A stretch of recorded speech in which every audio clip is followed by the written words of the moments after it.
What is going on, everybody? Welcome back to United vs. Everybody. I am your host, Sean, and apologies ahead of time if I'm come across a little tired. It's been a long day. I've been up since like 3 a.m. Went out in the pitch at like 8 before it got too hot and kicked the ball around in the humidity, which was just me huffing and puffing for like an hour or so. So it's been a long day, and it feels so much later than 4 o'clock, but it's probably a lot to do with the fact that I've been up for about 13 hours. So in any case, I'm so glad to be back. Wasn't even really planning to do a video today. There wasn't a whole lot going on, right, news wise until like the last couple hours. And I was like, you know what? Let's go ahead and touch base with everybody, get their thoughts on some of this, especially some of the big news regarding some of the structural shakeup as far as Ineos is concerned. But we're going to dive into all that today. We're going to talk Mbeumo. We're going to talk Bruno. We're going to talk all sorts of stuff. Obviously, we're going to talk goalkeeper links as well, because those are just not going away. Thanks to everyone, though, who did get involved in last night's Keep Sell video. That was a blast. We had Dylan/Christian Eriksen showing up, getting involved. I do enjoy having Dylan on. I know you guys, too. We're going to try to get him on more regularly. He is a busy guy, though, too. He's got his own job. He's getting his master's right now, so that's why I'm always so thankful when he shows up. But I did have a blast hearing everyone's opinions on the squad. There were more than one or two surprises, too. Go check out the video if you haven't yet in terms of who you guys, because it was all up to you guys. Dylan and I had our thoughts, but I put a poll up for each and every player in the squad, which is probably why it lasted more than 2 hours. But I don't mind. I'm here for it. But go check that out if you haven't yet. And also, season 2 of the What If series did premiere last week. The next episode of season 2 will come up again, but go check out that one too to get caught up. Go check out all of them to get caught up. They're all in their own unique playlist on the channel.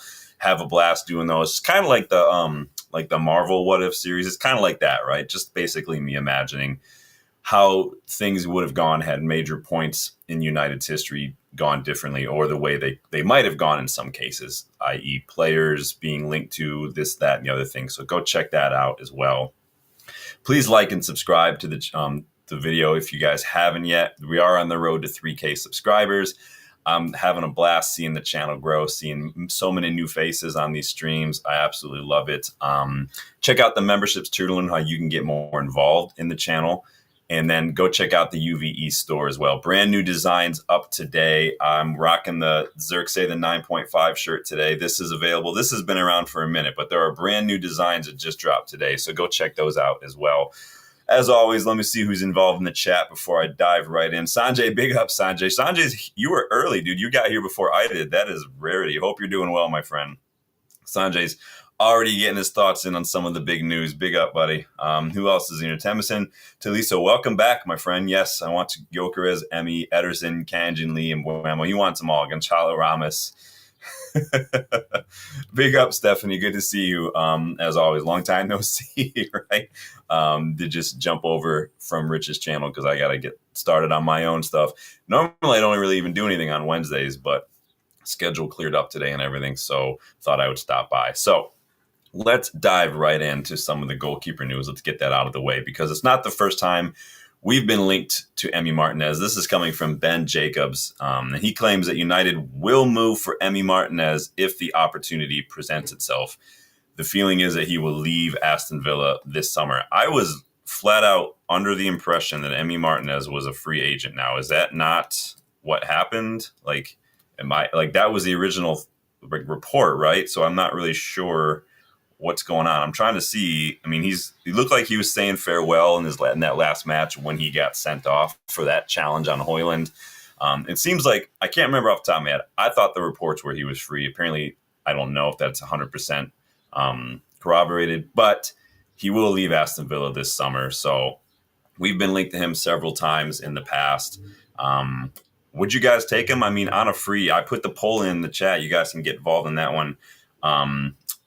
I think on a free for a few seasons, I wouldn't be like the worst thing in the world, right? He's 32, 33. It's not bad. I don't think keeper is probably my top priority. Honestly, I think that Onana is a net negative for us.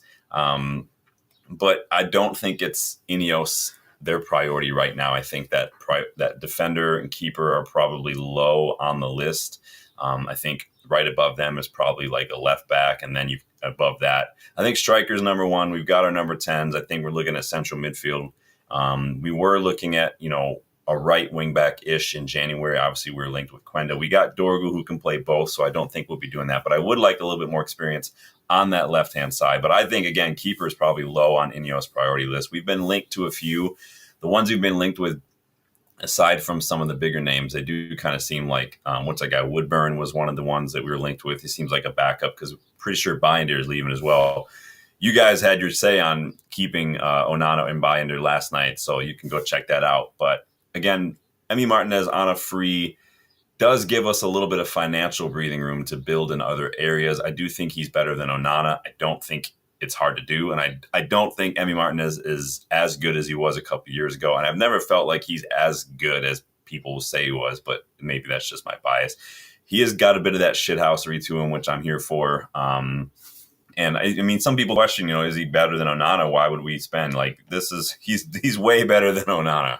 If you compare the two right now, so Onana is in the blue and Emi Martinez is in the red, and you can see like crosses stopped. Let me zoom in on my screen.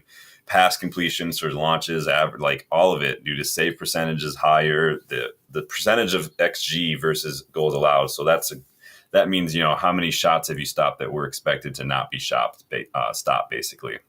He saved more penalty kicks, which I don't blame keepers for. It's only a bonus if you save penalty kicks. It's never really a black mark against you, in my opinion. But he's pretty much like, what I love about Martinez is you can see the crosses stopped. He's literally up near the top. That's got to be like the top few percentage among goalkeepers for stop. And that's something you guys know I really value from keepers is just commanding your area, commanding the box. Like if you can't come off your line, if you can't just be a presence in there, and if you can't like help prevent some of those balls from finding their way all the way there, like it's just, what are you doing? Onana always looks like he's ready to shit the bed whenever the ball gets anywhere near him. He's like that goal that we conceded against Spurs in the final, for instance, was just another example of just weak, timid goalkeeping from Onana. And I need a keeper who's not afraid of the ball, basically. So you guys let me know. What are you guys saying in the chat so far? I put that poll out there asking about Emi Martinez. So 75% of you say if we sold Onana, you'd be happy with Martinez for a couple years. So I'm probably right there with you. Keeper is a priority for me, but if it's not a priority for United, getting Emi Martinez either on a free or whatever for a couple years is probably a best compromise. I would have loved Joan Garcia. He had that low release clause, good age. Sounds like he might be going to Barcelona. Young Spanish goalkeeper, if Barcelona comes calling, it's going to be difficult for you to do. It's like trying to get Italian players out of Serie A. It's really, really difficult. It doesn't happen very often. And if they do leave, they go right back, not that long after the fact. So Lionhearts, big up Lionhearts. Good to see you, my friend. No, we're not talking about Luke Shaw tonight, man. You're lucky. You missed out. You could have saved him last night, dude. Lionheart says Martinez could bring some stability for a few years, and that's kind of what I'm thinking. He is better than Onana, like you said. I just threw up the graphic there, but he's not the only keeper we've been linked with, Emi Martinez. James Trafford has popped up again today in the news as well. Burnley's keeper, obviously Burnley are promoted. If they had not been promoted, that probably would have been an easier one to get done, but now they're not going to look to get rid of a lot of their players personally. Sene Lamens is not, those links aren't going away. Royal Antwerp's keeper, very highly rated. He's very, very young, but he's doing very, very well, and he's really on the up. He's probably going to be one of the next big Belgian imports other than like De Kuiper and whatnot. So keep a lookout for Sene Lamens. He's a bit younger than I think we were accustomed to. We haven't had a young keeper come in since De Gea first got here, and that was a while ago. And we all remember De Gea's first couple years, they were a bit shaky. And then his last couple years were a bit shaky as well. But they're right in that sweet spot, that 2015, 2016, that he was probably one of the best shot stoppers in football, period, David De Gea. And if you consider the defense he had in front of him for so long, usually it was like Smalling, Jones, Lindelof, like all over the place. That's an impressive feat. But you guys have let me know what you think. You guys are getting more. So pretty much most of you are all over Emi Martinez for a couple years. Seems like it's a no-brainer there. I'll leave the poll open for a little bit while, but let's move on. So there's also been loads of talk about Mbeumo today. So namely, some of the wages that we might be paying him. So 250K a week is the number that I saw thrown out there randomly by Alex Crook and on Talksport. And for some reason, and I've talked to you guys about this, you can't believe anything Talksport says.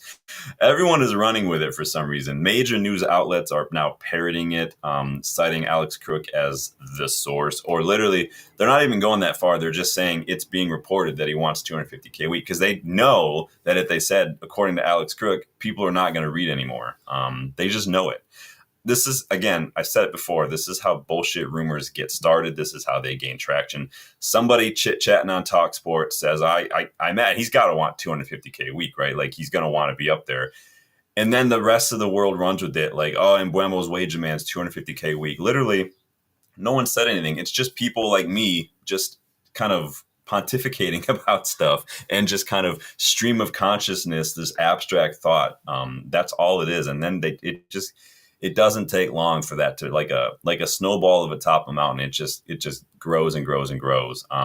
Because for every Alex Crook or Simon Jordan talking absolute bollocks, you do get the occasional like nugget of truth. We got Nathan Salt coming out today, basically rubbishing these wage claims, and he said it's probably going to be closer to like 170K to 200K, basically, which is right around what we're probably going to be end up paying Cunha, which is fine.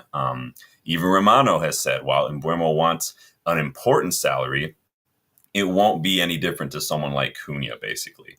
Laurie Whitwell has talked about the fee that Brentford are want. He says they're Brentford are holding out for like the similar fee that we paid for Cunha. The report is that they're using that as some sort of benchmark. I don't know where Brentford get off doing that. Like, that was a release clause. Release clauses are always higher than the market value of a player. Look at literally any player at Real Madrid, for instance. Like, is anybody really going to say Arda Güler's worth like 300 million? No, but you have a release clause. Jack Grealish, was Jack Grealish worth 100 million? No, but you're going to pay it because they don't want to sell him. What Cunha did is negotiate his contract last year, probably with the mindset to leave. But, he's setting himself up because bigger wages mean that he can ask for higher wages when he does leave this summer, which he already has. But he's also helping out Wolves a little bit. They get a certain amount of money. I'm sure they didn't want to sell him, and I'm sure they didn't want to sell him for less than that. He probably wasn't worth all that, but that's okay. But Ben Jacobs does ask that Brentford are flexible with the payment options there. So again, similar to Cunha, probably get to break that down a little bit over a couple of years. Lionheart says, should I be rating Trafford more? Because I really don't. Let me see. Let's look at, like, I can look right now and check his percentiles. It's been a minute since I checked them. I haven't checked them since we first were linked to him. So let me see what James Trafford's. So again, similar to Onana, he looks like he is kind of in charge of starting that build up. You see his touches are in the top 20%, the goal kicks top 10%. So really, that's not necessarily saying he's good. It's just saying when it comes to the amount of touches he's getting, he's like in the top 20%, basically. And the same with the goal kicks. He does have a really good save percentage. He's actually in the top 1% for saves. So he's got 84.5% save percentage, which is very, very good. And then his post-shot expected goal minus the goals allowed is very good as well. So that just means he's got above average ability to make shots, to save shots. So it's actually not bad. I don't know. It would depend on the price. I don't think he's as good, but the English media are going to run with it because he's English. So that is the way they work over in the UK. But good to see you. Rajat, what's up going on, man? How are you doing? Good to see you again, Rajat.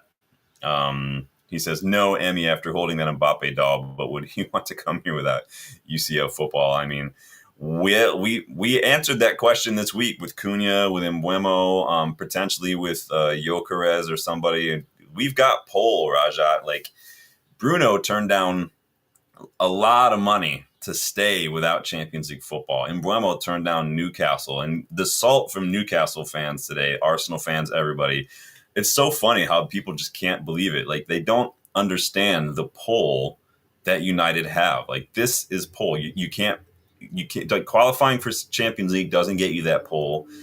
Like, all the money in the world doesn't get you that pull. Cheating doesn't get you that pull. Like, that's football heritage. That's the kind of pull that comes from over a century of just United being what it has been and what we've done. That is the pull that we have. You can't buy that. You can't just qualify top four and have that. It doesn't matter. Arsenal are perpetually second place, and they still have yet to really do anything other than a 28, 29-year-old Marino and potentially somebody else. I don't know, but that's the pull we have. Never underestimate the pull of that and the pull of a project.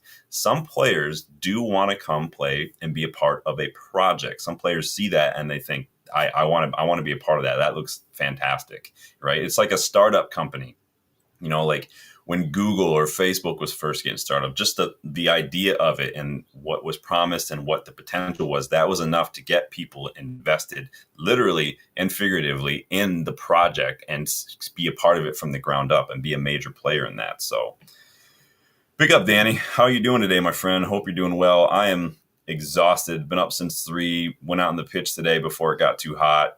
I went out originally, was going to practice some of my long passing. I've been trying to work on my ping pass, but sometimes I'll get to the pitch and I'll go through all these different motions, and then it's usually pretty easy, pretty short time. I'll tell like, okay, what's on today, what's not on today. The ping pass wasn't doing it. I was really tired. It was very humid. It was really difficult to kind of move around, and my legs were still sore from painting.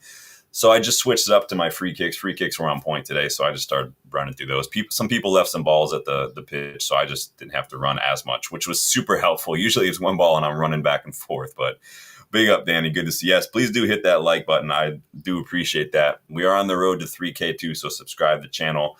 Brand new designs in the store as well today too. I am rocking the 9.5 shirt today.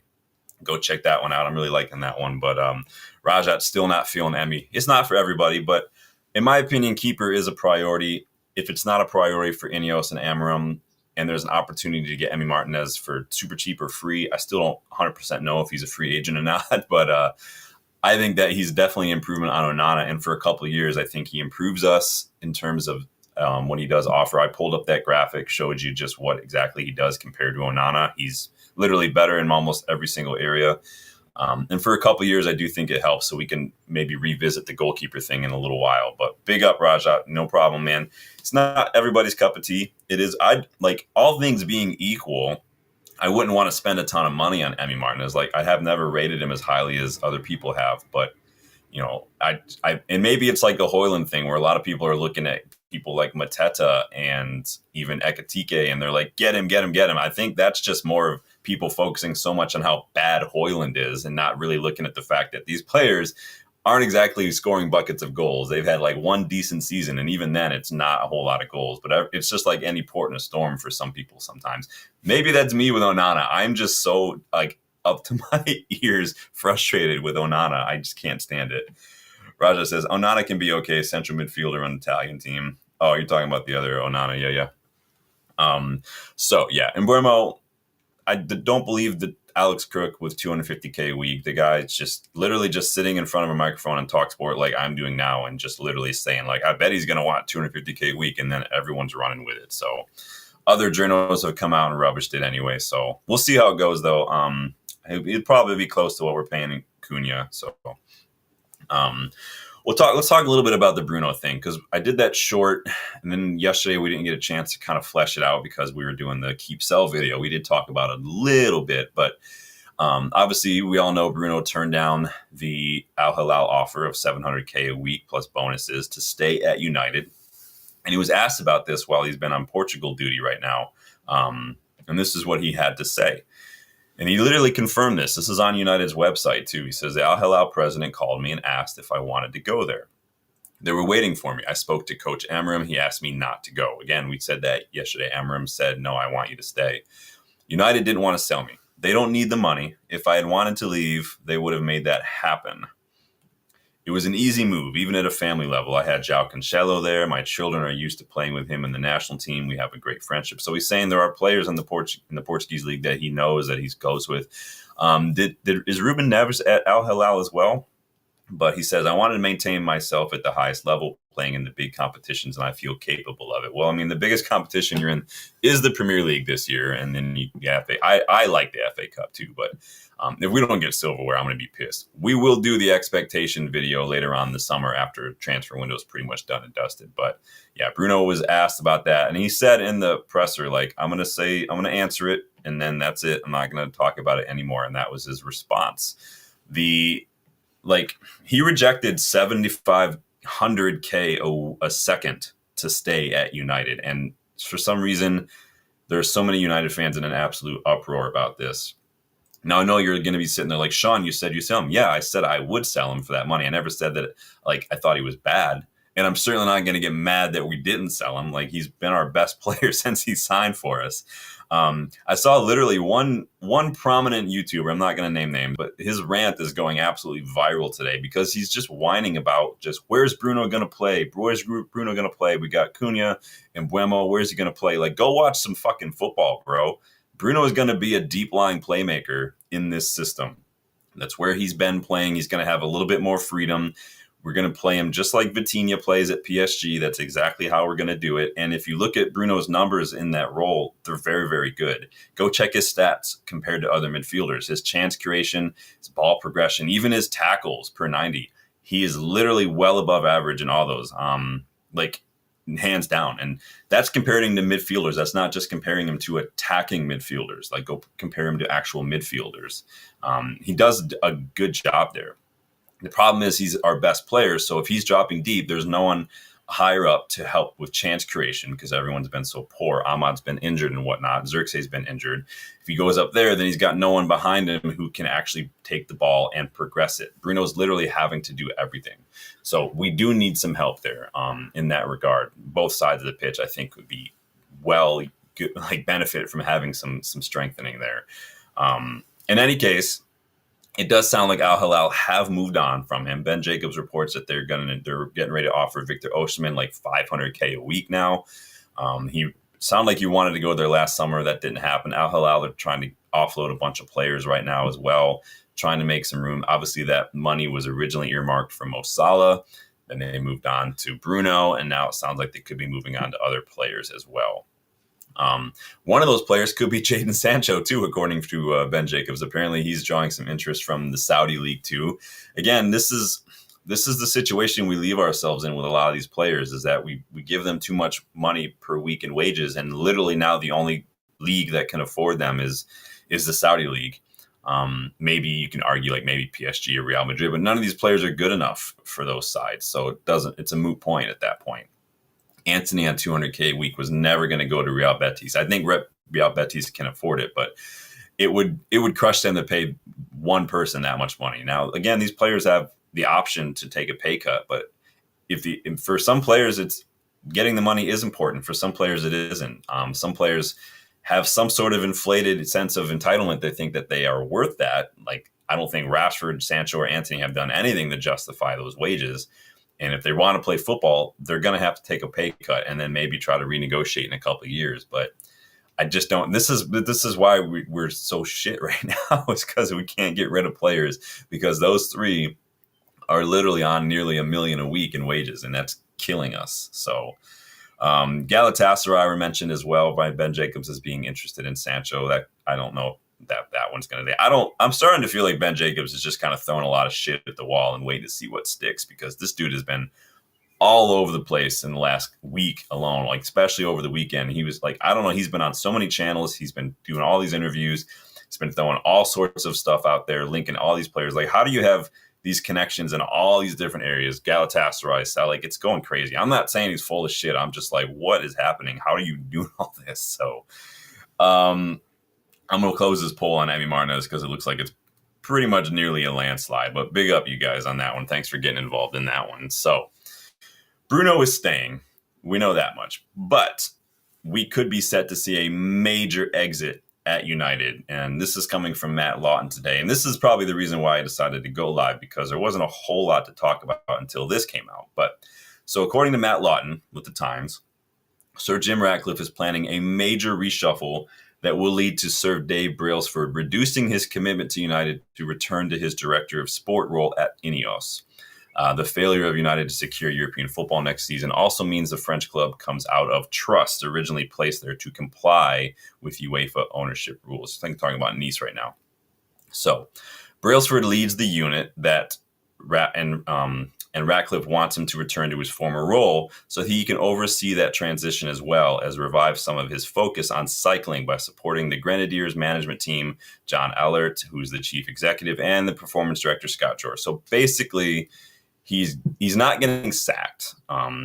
Brailsford, like Ashworth, Georgeson, those guys were let go. Brailsford is basically being removed from his role at United to go oversee a major transition within the structure of the Ineos cycling team. So that's what he's doing. His job as director of sport is basically to come in, assess the whole like sporting aspects of things performance wise, and then bring in other people, make those changes that he thought could kind of elevate it to a next level. Remember, marginal gains was the whole thing. If you take a bicycle apart and you improve each part by 1%, you've improved it by a substantial amount. That's basically what marginal gains means. So he's not getting sacked. He's just going to, but it's interesting to me though, because like, if it was so important to bring Sir Dave Brailsford into United when Ineos first stepped up, like, it's just interesting that he's so easily reassigned, even when we're at a very, very key transition point for this rebuild. So it's interesting. Now, he did pretty much oversee this Carrington renovation.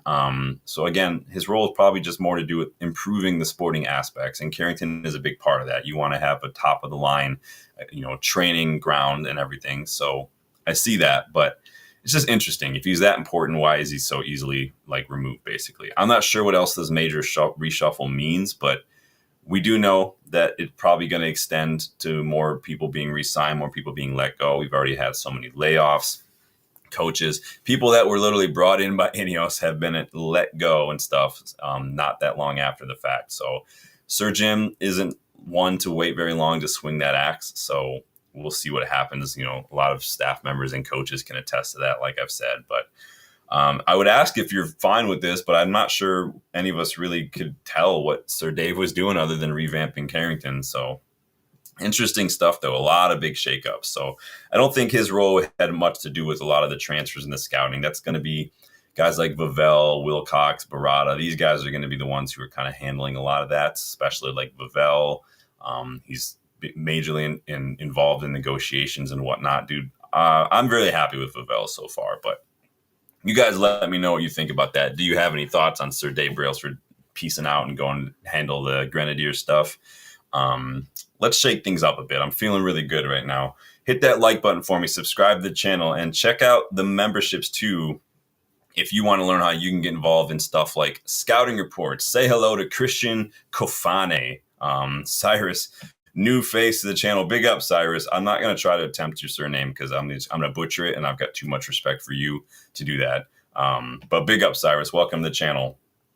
Christian Kofane. Say hello to this young striker, Cameroonian, playing in the Spanish second division, so La Liga 2, or the Segunda División, if you guys want to get technical. He plays for Albacete Balompié, down in the Segunda Division. He's a striker. He's just 18 years old, but the kid is a baller, like an absolute fucking baller. He's got pace. He's got strength. His movement and positioning in and around the box is just so like years ahead of where he should be. His hold up play and his link up play. Like, honest to God, Rasmus Højlund should be watching highlights of Kofane if he wants to learn how to hold up the ball better, because this kid is just 18. He's literally only been playing first team football since January. And he is an absolute baller. 8 goals, 1 assist in the Segunda Division this year. Guys, he made his professional debut in January, and he's got 9 goal involvements since. That's incredible for an 18-year-old with his first-team football. He's been compared to Samuel Eto'o, if that tells you anything. He was fast-tracked from the academy to the first team, similar to Cheeto, similar to Aiden Heaven. And on that debut in January, he literally scored in the second minute of the match, guys. He had his movement in the box to get on the end of that cross from the left-hand side and just literally just guide it home was just, you would have thought this kid was in his mid-20s the way he did that. He's been doing it for fun since.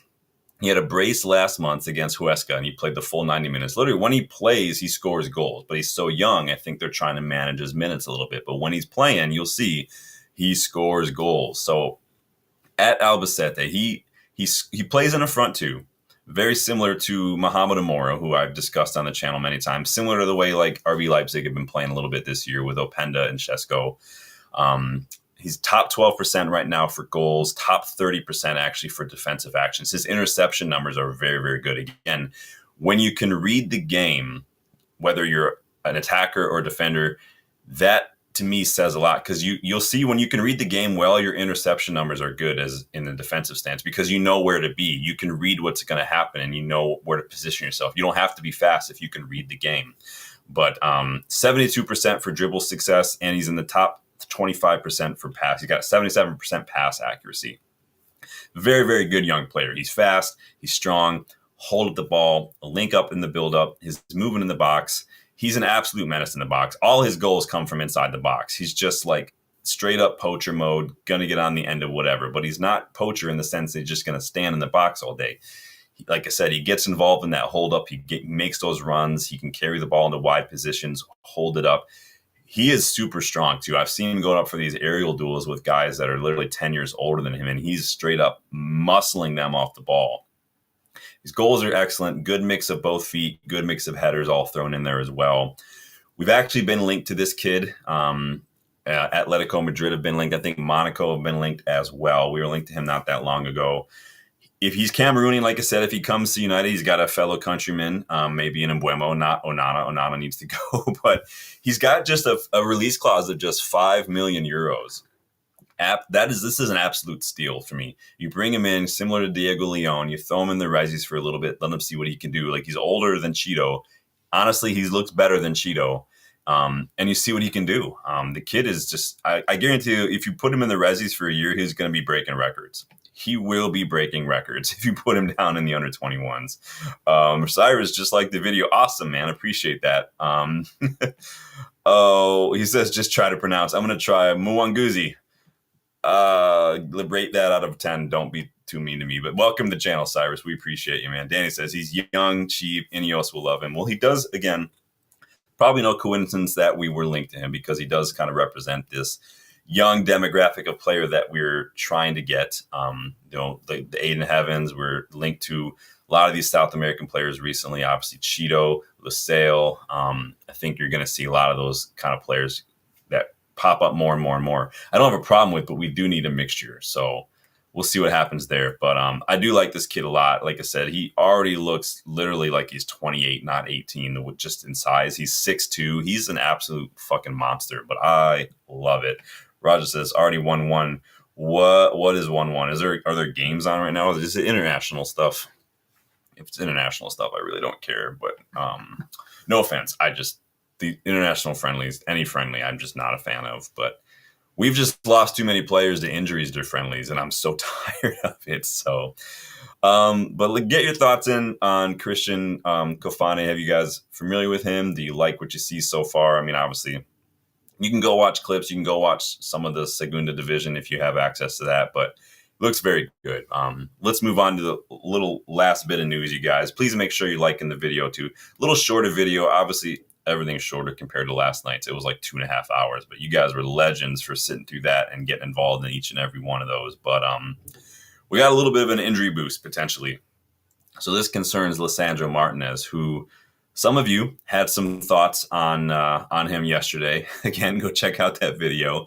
Remember, he's been out of action since February after tearing his cruciate ligament, and that just literally non-contact, just kind of tracking back, trying to recover a ball, and just pulled up, and boom, season done. That was February. And he was arguably one of our best players at the time. He was scoring goals. He's the best player, I think, in this defensive structure that we have. He's good on the ball. He's good defending these channels. He's got the mentality that we want. He's literally everything Amorim looks for in a player.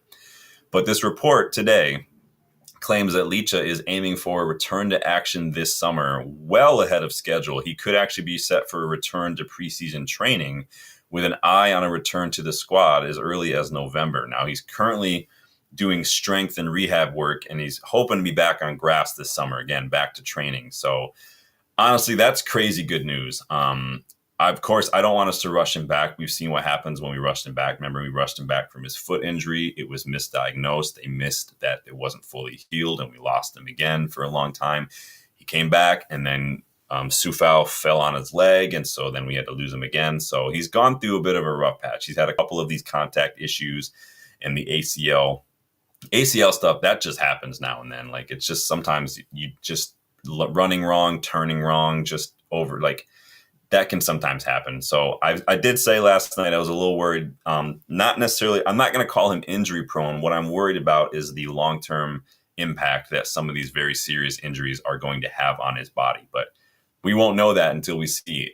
I'll give him another season if he can stay fit. And I'm not going to mind a couple of little like knocks here and there, but any more of these long-term issues, and it's not his fault. It's just that I don't think they're going to go away. So, but we'll see, especially in this system where it is so kind of recovery pace heavy. But remember, I don't want to rush him back. But again, this is a lot earlier than I think I would have expected him to be back. So let's see, not holding my breath quite yet. This all comes off the back of reports in the Daily Mail saying that Napoli have actually been interested in Licha, but also the report claims he has no desire to leave United. Nobody wants to leave us right now, right? We are just doing it. Danny says, I'll not go check him out. Yeah, go check him out, man. You're going to watch him, Danny, and I guarantee you within 10 seconds of watching him, you're going to get all the anger and frustration you've had with Rasmus Højlund is literally going to be like tenfold, like worse, because this kid at 18 is like levels ahead of it. Cyrus says, I pronounced it perfectly with my Ugandan accent. Nice. Pick up myself, man. Well, welcome to the channel, my friend. I'm good to see a new face. Welcome, buddy. So yeah, Napoli just looking at all the United players, apparently. That's so funny to me. How many former United players have come and gone through Napoli recently? So I know Alexis didn't go to Napoli. He went to Inter. I feel like he went to Napoli after that. Maybe I'm wrong. Lukaku's there. McTominay's there right now. They wanted Garnacho. Dude, give him everybody. Just let him go. But not Licha. We'll see what happens. Give Licha another season. Let's see if he can shake these injuries off. And I don't want to alarm anybody, but I did notice there were a few rumors today that United have rekindled their interest in Hayden Hackney. Now, the report says basically all it claims is that United could renew their interest in Hayden Hackney. But again, upon closer inspection, these are just rehashes of the rumors that came up earlier this season after really what this was and this is the way that, again, this is just another example of how the media will use our name. So the story was about Ederson going to the Saudi League, and they found a way to connect United into the story by saying, oh, well, he's a target for United, and now United could go back and renew their interest. Literally any excuse to throw United's name into a story just to get the clicks, because we will get the clicks. Again, that's the kind of stuff you can't buy. If this were Man City, no one would care. Interestingly enough, though, I read today that Middlesbrough just sacked Michael Carrick, that's where Hayden Hackney plays, for those of you who don't know. You know I love Hayden Hackney. I want him at this club. He's like this box-to-box, deep-lying play. He reminds me of just a little bit more of a box-to-box version of Casemiro or like a Ruben Neves when he was at Wolves. He's very, very good. I really like Hackney a lot. He wouldn't be expensive. Michael Carrick's gone. Maybe raising some funds from selling Hackney could help out whatever a new manager Middlesbrough appoint. Maybe that would be too difficult to turn down. Again, Danny, you've said it. I've said it. Offer Collier, maybe Amos on loan or something as part of the deal, just to go get that done. Hackney wouldn't be expensive. He's English. He can do it in the championship. He's one of the championship's best players this season. Middlesbrough just missed out on promotion, of course, but he's been absolutely balling out. He's so good. So if you guys, again, that's two names for you. One of whom, Hackney, who some of you might not have watched, Christian Kofane, but get that done. Lionheart says, I thought Carrick was doing a decent job with no real money to spend. Yeah, he started off pretty well, and then it kind of tapered off a little bit. I think the expectation was with some of the players that they brought in that they would do a little better. So they got like Ihi and Nacho. I think they got Ealing Jr. On loan as well. Obviously, Hackney's there. I feel like the expectation was to do a little better than what they did. But some of the teams that they were up against, especially the latter half of the season, the teams that they were trying to beat to promotion, they were just better. I mean, it just is what it is. So it is what it is. Danny says Hackney would be my top 5 target. I would love. And the thing with Hackney is, I think he would know his level to where, like, it with Casemiro, Bruno, Mbeumo, Ugarte, I think that he knows that to start, he'd have to prove something because he is like 22, 23, but he would have to prove it a little bit over the next year, probably coming. I've said it before. I worry a little bit about Ugarte, not because I think he's bad, but Amorim has just not been playing him a lot. And I don't know if there's an issue there physically. Amorim did sell him at Sporting to PSG when they were both at Sporting. He's not barely getting any minutes. So maybe Amorim doesn't think he's offering enough on the ball. I don't know. For some reason, there's a lot of United fans who don't rate him, but I like Ugarte a lot. But I just worry a little bit. He wasn't an Amorim signing. We did probably overpay for him. I don't know. Well, if we sell him, we definitely take a loss, and that's going to hurt us. So Ugarte probably gets another year. If Casemiro goes, then Hackney would be the one that I'd want to come in. But yeah, Danny, I don't know what it is. I just get this feeling that Ugarte is just maybe alone or something. I don't know, but Amorim can be a bit ruthless, and I think maybe he just decided it doesn't really suit the system. I don't know. 20 minutes against Chelsea, no minutes in the final whatsoever when we really needed his legs and his fight in midfield. I don't know, man. I don't know what to tell you. I would have put Bruno up top with Ahmad.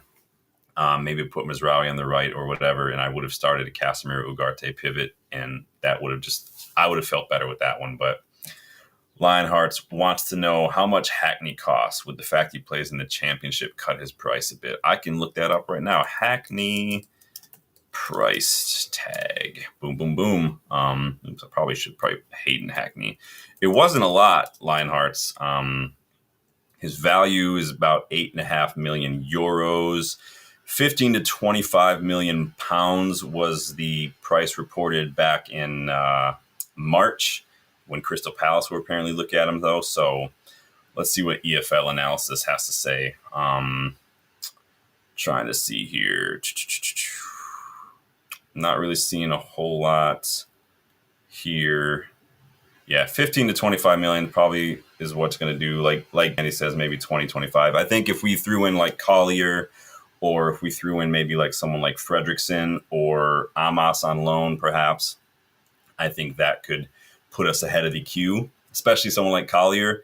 Just literally give them Collier and cash. It's not that I don't like Collier. I just don't maybe think he's that good. He definitely could go down to like Middlesbrough and do just fine, I think, Collier. I think that would be hard for them to turn down personally. I would have had higher hopes for that happening had Carrick been there, because maybe Carrick would like to work with him, and maybe having that United connection would make them a little bit more amenable to that deal. But Ronan, welcome back, Ronan. How are you doing today? Ugarte needs a partner who complements him. Wharton would be ideal. Wharton, Yashari, Lamine Kamara, Hayden Hackney. I think that all these players would do very, very well. I do think Bruno is probably going to be the deep-lying playmaker, though, especially if we go get Mbeumo. I think you're looking at Dorgu on the left, Ahmad on the right, Mbeumo in the 10, Cunha in the 10, and a new striker. If we get a new striker that's in its Gyökeres, guys, 21's coming. I'm just telling you right now. Clip it up. 21 is coming if we get Gyökeres and Cunha and Mbeumo. Oh, man. And especially if you drop Bruno a little deeper, which is, I think, the plan, personally. I think you're going to see some crazy shit, right? Go get your special sock out, guys, because it's going to get good. It's going to get really good. Those of you, I watched Gyökeres when he was at Coventry, and he was literally, on fire. He was so good. Lionheart says no brainer then if you ask me. Yeah, I think we can offer some things other people can't. Like I said, we've got a couple young players that can go out on loan. Don't be surprised to see some academy players sold this summer. That's just kind of been the norm. There are some players like Dan Gore. I think those kind of guys are probably going to, I don't know what's going on with Kokonki. He's been in and around the first team picture, never really gotten minutes. We still got Kone kicking around. Maybe send Kone on loan down to Middlesbrough in exchange. Maybe they would prefer that as well. Danny says 15 million Collier with a sell-on clause in the Collier deal if they sell him.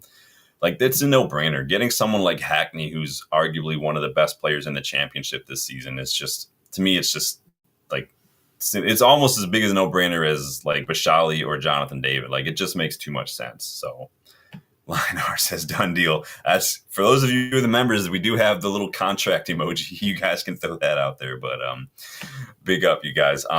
That's gonna do it for news. Like I said, shorter stream tonight. There wasn't a whole lot. Like I said, I wasn't even really planning. I've been up since 3, exhausted, and still wanted to go out and kick a ball around today because it was just too nice not to. So I'm feeling it though. I put my body through it. So in any case, you guys, thank you guys for stopping by. Danny says, I'd go for, I would absolutely go for Yashari first. I think he's by far the better player. Now, doesn't mean Hackney's bad. Hackney would probably be my second choice. Maybe he and Lamine Kamara are probably tied because Lamine Kamara is a baller as well, but all very good. Really what that tells you is there are loads of these deep line playmakers out there right now, players who not only can pick a pass, but are physical and energetic as well. I don't just pick these players because I think they're good.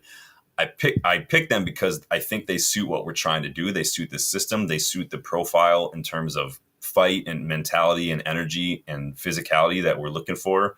I think there'd be good fits. And Christian Kofane is one, Hackney, Yashari. Danny says, getting old, dude.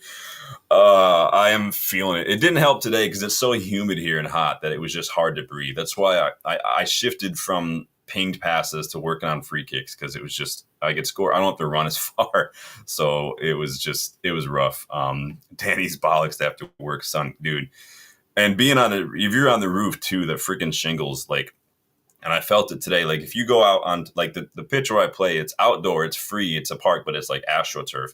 And AstroTurf in the sun is like 10 to 15 degrees warmer than all the other stuff. So you being on a roof all day in the sun, that you were probably baking because that was probably at least a good 20 degrees hotter than it was normal, man. So drink that water, my guy. Wear a big old hat. Look like my wife when we go out on the boat. She's got like this giant hat. Ronan says, by the way, are we selling both our keepers or just Onana? Well, I think Binder's leaving. I think that, and I said this to start the show with the Emi Martinez stuff, I don't think that the goal is to sell Onana. I think and he would be my priority, but I don't think the club have put him at the top of the list in terms of priorities. I think that if a good offer comes in, I think we do have replacements lined up. Like I said, today we're talking about the fresh links with Emi Martinez. But I think it's one of those not looking to, but if a good offer comes in, we probably wouldn't turn it down. I think that Onana hurts us more than he helps us. I've said many times, I think he is a net negative. He would be first on my list to replace. And I wouldn't even sugarcoat it. I just tell him, dude, you suck. Like, you're shit. You need to go away. I told you guys last night in the Keep Selfie that the only metrics that he's above average are just touches and length of goal kicks. And those aren't really anything major. When you're building out from the back, of course, your keeper's going to get touches. And then length of goal kicks, it's just how far you kick the ball. It doesn't really mean anything. Everything else he's below average on. So getting old. I am getting old. I will be 40 in a few months, and I'm starting to feel it, dude. I am absolutely starting to feel it, my guy. Danny says my phone nearly got baked. Yeah. My computer I can tell it's getting warm sometimes when I come up here. I'm in like the top floor of my house and it's much warmer. Anybody who's ever lived in a quad, like every like floor is like a 10-degree difference. So it's freezing cold down on my low level. It is hot up here and my computer sometimes does not like it. But Rob says, evening, gents. Welcome back, Rob. Got dragged out for a pint. Nothing wrong with going to get a pint. What were you drinking, man? I literally only ever drink Guinness. Now and then I'll switch it up with a little bit of different things, but literally the first choice will always be a Guinness.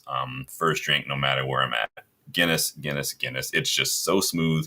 It's so delicious. Ronan says, keep hydrated, mate. Good luck getting those vitamin D's. Yeah, we should have gone out with a pint with Rob and his dad, man. Casper, welcome back. Good evening, stream. What's the news? Well, the news is we're done now. We're just wrapping up here. We already went through the news, my friend. Better late than never. No, we are still happy to see you, but please make sure you guys are hitting that like button on your way in or on your way out. Subscribe if you are new. Go check memberships if you want to learn how you can get more involved, like the what if videos. Keep a lookout for another one of those soon. The scouting report we did tonight, Christian Kofane, gold come up, excellent 18-year-old striker playing in the second division in Spain.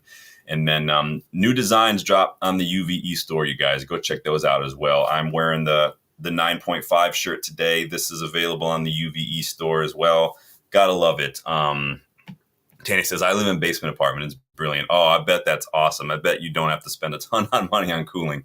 Here in Michigan, we have this thing in Michigan too, where like you opt into it, but it's this program on really hot days. The people who control like the heating and cooling, they can basically make your air conditioner not run in an effort not to overload the grid. So on the hot days, that's why it's good to have the quad level sometimes. Good to have curtains because that can keep the house cooler for longer. Rob says, Madrid tonight, the local British Legion, nice and cheap. Big up, man. Awesome. Rob says, we'll watch the show back. Always. Well, I appreciate that, Rob. You guys are the content. I just throw out the topics to get your thoughts on them. But Dennis is great scouting report. I was pretty proud of that one. He looks a really good young player. Like, he's already better than Højlund if you watch some of it and stuff. So, and he's only been playing first team football since January, and he's already got 9 goal involvement. Scored 2 minutes into his first team debut in January. So, go check that out, you guys. I'm going to leave it there, let you guys get to it. I'm going to go work on this next What If episode, so keep a lookout for that. You can go catch up on all the other ones in the playlist. But thank you guys for stopping by tonight. Always a pleasure, as always. I love chatting with the UVE community, all the legends. So until next time, you guys, enjoy your night. Stay cool. Stay frosty. And I will see you guys on the next one. Later.